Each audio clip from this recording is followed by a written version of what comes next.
Ko to tako nježnom rukom me miluje, ko mi toplom rukom čelo dodiruje.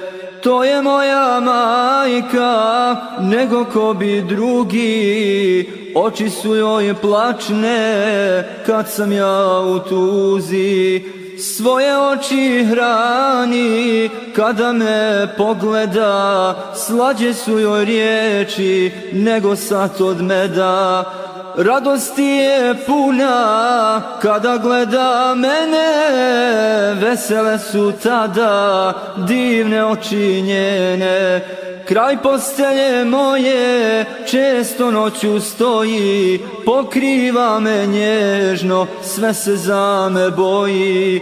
Sve čujem uzdahe njenih toplih grudi, poljupcima nježnim i sna me probudi.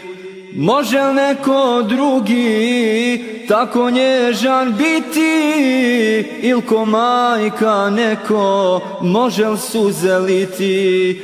Zašto dobro dijete ne misliš o tome, čini dobro majci ko nikom drugome.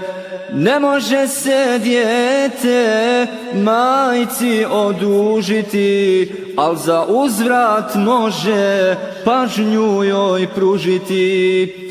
Materinska ljubav suzama se piše, pola svog života majka suze briše. Koliko te je puta majka okupala, koliko te puta mlijekom nahranila.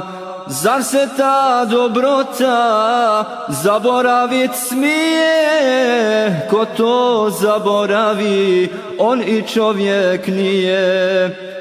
Radovat se znade svaka naša mati, kad joj milo dijete za Kur'an prihvati. Kakav divan osmijeh na licu se vidi, kad se radi djece ne mora da stidi. Sve dok imaš majku, imaš i radosti, a kad majka umre, vidjet ćeš žalosti.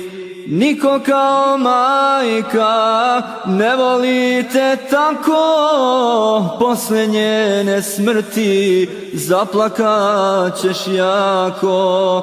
Malo po sve malo na majke mislimo, propustimo mnogi da se odužimo. Svako od nas gorko jednom će kajat se, tužan kraj mezara zamišljen će stajat. Mati, mati, mati,